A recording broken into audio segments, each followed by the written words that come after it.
دجال کے بارے میں بہت سارے حدیث ہیں، لیکن ایک حدیث میں ہمیں دجال کی ایگزیکٹ لوکیشن کے بارے میں بہت سارے ہنٹس دیے گئے ہیں، اور یہ حدیث ہم سب نے بار بار سنی ہوئی ہے کہ ایک دن بھری محفل میں رسول اللہ صلی اللہ علیہ وسلم کے پاس ایک عیسائی آیا اور اس نے اسلام قبول کر کے اپنا واقعہ سنایا کہ میں اور کچھ لوگ عرب سے مشرق کی طرف روانہ ہوئے، ہم ابھی راستے میں ہی تھے کہ اچانک سمندر کا موسم بدل گیا اور ہماری کشتی اپنے راستے سے بھٹک گئی۔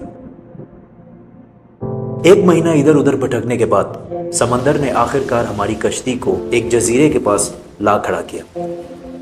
بڑی کشتی ڈاک کر کے ہم چھوٹی کشتیوں کے ذریعے اس جزیرے پہ پہنچے اور وہاں ہماری ملاقات ایک عجیب قسم کے مخلوق سے ہوئی جو بالکل کالا اور جسم پر بہت زیادہ بال تھے اس کے، اور اس نے اپنا نام جساسہ بتایا۔ ہم نے اس سے پوچھا تم کیا چیز ہو، کیا مخلوق ہو؟ اس نے بولا مجھے چھوڑو، وہ ادھر ایک مندر ہے، ادھر جاؤ، وہاں ایک شخص تمہارا بہت شدت سے انتظار کر رہا ہے۔ اندر ہم نے ایک شخص کو زنجیر میں بندھا ہوا دیکھا اور اس نے ہم سے 3 سوال پوچھے کہ مجھے بیسان کے درختوں کے بارے میں بتاؤ، کیا اس میں کوئی فروٹ پھل وغیرہ ہیں؟ ہم نے کہا بالکل، وہاں بہت فروٹس پھل وغیرہ ہے۔ اس نے کہا بہت جلد وہاں کچھ بھی نہیں ہوگا۔ پھر اس نے پوچھا مجھے لیک آف تبریہ کے بارے میں بتاؤ، کیا اس میں پانی ہے یا نہیں ہے؟ ہم نے کہا وہاں بہت پانی پڑا ہوا۔ اس نے کہا بہت جلد یہ بھی خشک ہو جائے گا۔ اور پھر اس نے کہا مجھے اس امی پیغمبر کے بارے میں بتاؤ، کیا کیا ہے اس نے ابھی تک؟ ہم نے بتایا کہ وہ مکہ سے نکل کر مدینہ میں آباد ہو چکا ہے۔ اس نے کہا کیا واقعی وہ یثرب مدینہ آ چکا ہے؟ یہ کہتے ہی اس نے کہا کہ اب میں بتاتا ہوں کہ میں کون ہوں، میں ہوں دجال، اور بہت جلد میں اپنی قید سے آزاد ہو جاؤں گا اور تمام علاقوں میں جاؤں گا سوائے مدینہ یعنی یثرب کے۔ رسول اللہ صلی اللہ علیہ وسلم نے تمام لوگوں کو مخاطب کر کے کہا اے لوگو، یہ ہے یثرب مدینہ۔ تمیم الداری جو کہہ رہا ہے مجھے اس میں سچائی نظر آ رہی ہے۔ یاد رکھو دجال شام کے سمندر میں ہے اور نہ یمن کے سمندر میں۔ اور اپنے ہاتھ سے مشرق کی طرف اشارہ کر کے کہا دجال مشرق میں ہے، دجال مشرق میں ہے، دجال مشرق میں ہے۔ اب سمپل سی بات ہے، ایز وی نو کہ مشرق کی طرف سفر کے بعد ان کی کشتی ایک جزیرے پہ رکی تھی۔ So let's just find out all the islands east of مدینہ۔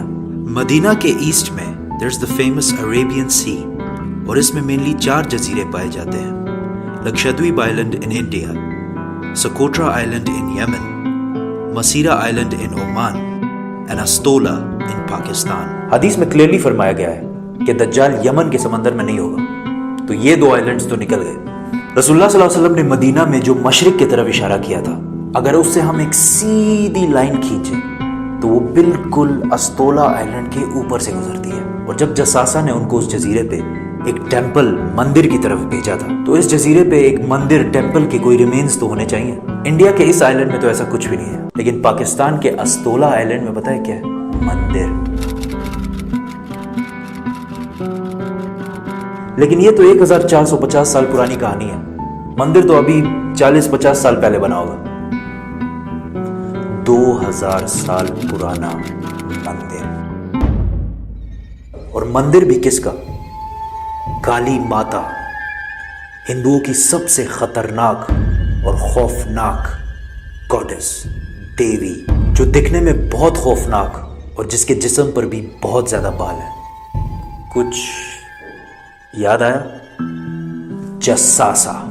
ان صحابیوں نے جس عجیب سے مخلوق کی بات کی تھی وہ بالکل ہندوؤں کے اس بھگوان سے ملتا جلتا ہے۔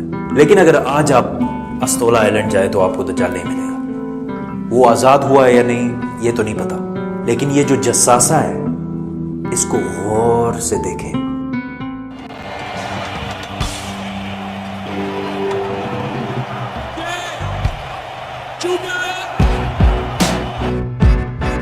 1970 کے امریکن میوزک انڈسٹری کے سب سے بڑے بینڈز میں سے ایک بینڈ رولنگ سٹونز ہے۔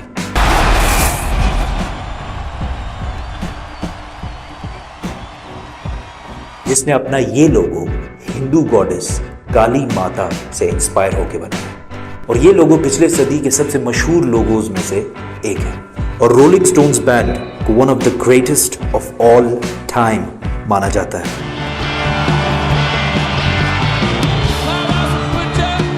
ون وے اور دی ادر، دجال کے جزیرے والے جساسہ کا پوری دنیا کے میوزک انڈسٹری اور فلم انڈسٹری کو شیپ کرنے میں بہت بڑا ہاتھ ہے۔ کوئنسیڈنس؟ اور maybe not.